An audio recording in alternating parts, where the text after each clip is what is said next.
Alrighty then, it's time for a Jungle Maokai game. Let's get this show on the road. Which one? And yeah, this title pretty much speaks true. It was a little bit worded was too different. It was more like, dodge the second I picked. Because, they implied, dodge because I picked Maokai, but whatever. I won't say who it was, but you might be able to figure that out yourself. Anyways, that happens quite a bit with a lot of old school junglers who are a lot more interesting to play or rely heavily on their team. And so when you have a situation like that, a lot of players just simply won't pick them.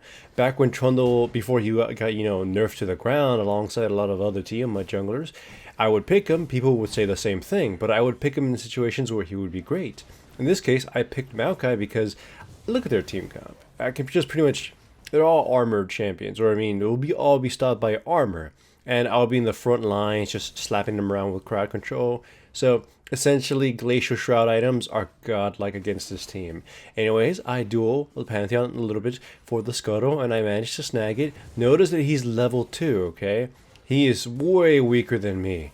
I don't know what he was trying to do invading me, but I think he underestimates just how much damage Maokai can do. Also, that wasn't going to save him. He was doomed no matter what. The second my W came back, he was going to die.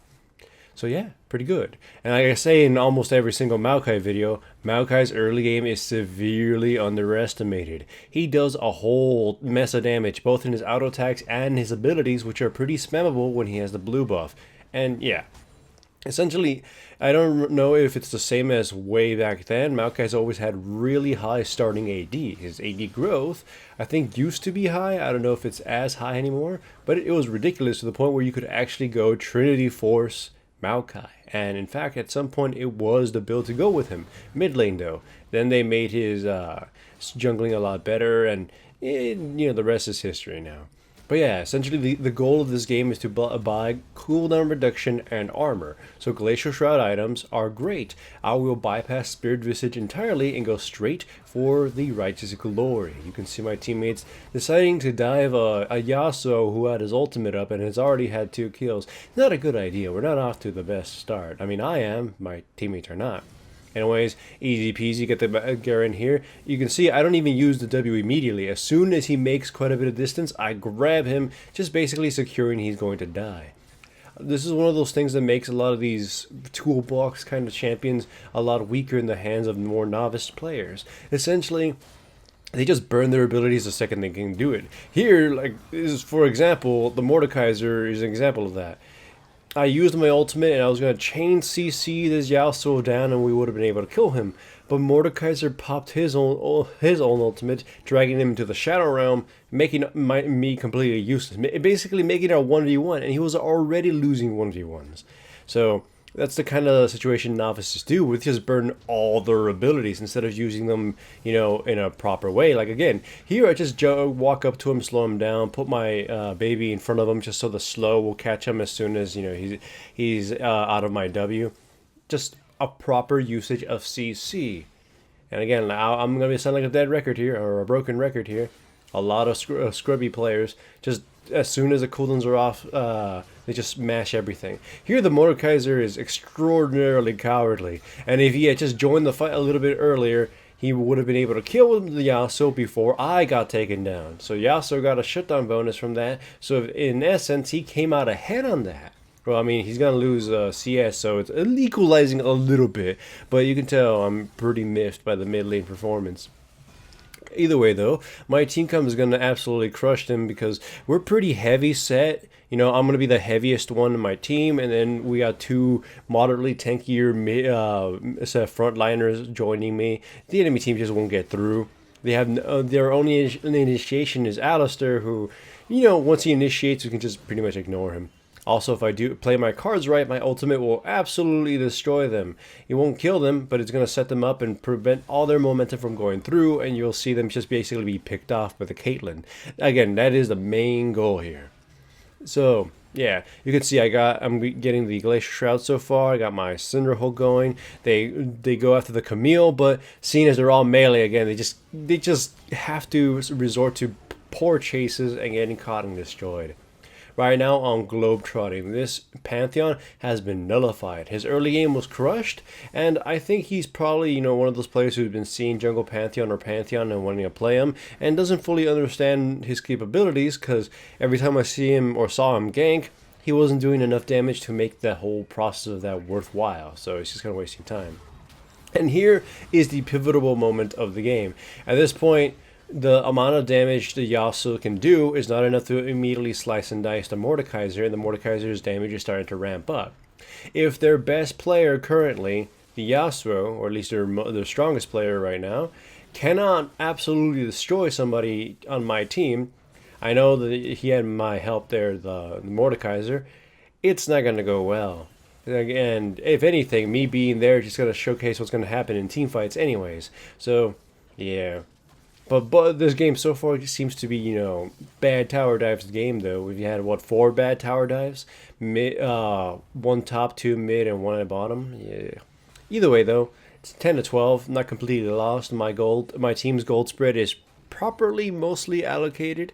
We got the Camille who's getting big, so she can basically try to assassinate the Vayne, and hopefully with Vayne down, the rest of them just kind of get steamrolled by me. So yeah, here I overestimated the ability of my team to get to me. I thought I would be able to ult them and CC them and then catch the lantern or something, but now I would have survived if I had just used my ultimate and run away, but I got a little bit too greedy there, so yeah, I was pretty stupid there. Anyways, as you can see, my team is a little scrambled. We're trying to get them to get together. You can't see the chat, but we're mostly just talking about, like, build armor, get together. We definitely got the late game, just, don't feed, including the player who was first making fun of Maokai, and some of them are now praising the fact that Maokai seems to be a lot stronger than they give him credit for. But yeah, there's a lot of champions like that. Yeah, again, most old school champions pretty much get ragged on because a lot of their mechanics were more simple, but way more to, while they were simple, they had a certain flow to them that a lot of people underestimate. Yeah, and so most of them either became toolboxy champions or very singular champions that if you don't know how or when to use them, you tend to get punished hard. But luckily, I tend to do so, or I tend to know. So I've been doing well. There you can see, though, the typical, let's just get close to the champions with a lot of crowd control maneuver by the Yasuo.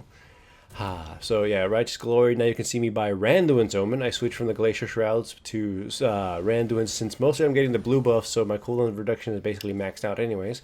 With Randuin's Omen, it just makes your front line even more basically non-existent. There you can see the Mordekaiser, even in a 2v1, and you can also hear a car turn on. The Mordekaiser in a 2v1 using a lot of his long cooldowns because he was afraid of the Yasuo. And the Yasuo at this point is just done. And he recognizes his team is done. The Garen at this point is making up excuses as to why he's losing. I'm playing this basically crippled. You're not that good. But whatever, he just won't admit that he got basically raffle stomped by the jungler in the top lane teaming up, and this team comp being absolute trash to the point where he probably shouldn't have picked Garen at all. And here is probably my favorite ultimate. I go on the Pantheon and then I line myself up properly by moving a little bit towards the left, and with my ultimate I grab them all. I mean, the duration didn't last long enough for my teammates to crush them, but it disabled them so they wouldn't be able to do damage. So, if anything, it was still a great benefit there. Then here, we just slowly grind through them and destroy them. And it feels pretty bad. But yeah, with the Randuin's Omen and the Righteous Glory, and I know it's a little bit of a overlap there, it allows me to run in there, slow them, stomp them, and the second they try to bypass my front line treeness, use Randuin's Omen and slow them a bit more. Although Garen can probably ignore the slows if he times it right. But still, though, the point is there. Just get to them, grab them, and pin them down. Their team comp is absolutely bad against this situation. Like that Pantheon video you saw the other day, where I got Executioner's Calling and deleted the Dr. Mundo. Same thing here. Itemize properly, even if you really don't want to do so, and you'll crush most of your opponents. Here, that ultimate, I loved it. You can see that the Garen was chasing after my teammate, and he still got caught by it, and it disabled him and allowed my teammate was probably going to live anyways, but it allowed my teammate some more breathing room. These situations, I just love it. Mordekaiser, Mordekaiser. Maokai. Man, there's too many M's in names in this game. Anyways, you can see all the shenanigans go here. I got dropped off already, so you can just see my teammates, do their best to survive. Mordekaiser pops his ultimate on the Vayne. He almost kind of would have gotten killed if the Vayne played it a lot better, instead of, queuing in front of him. But that's just a typical Vayne spotting. And so the enemy team gets destroyed, we retreat. At this point, you know it's a done deal. They got no recourse here anymore. And even though the enemy team had full armor, you can see that my team, it was mostly built okay.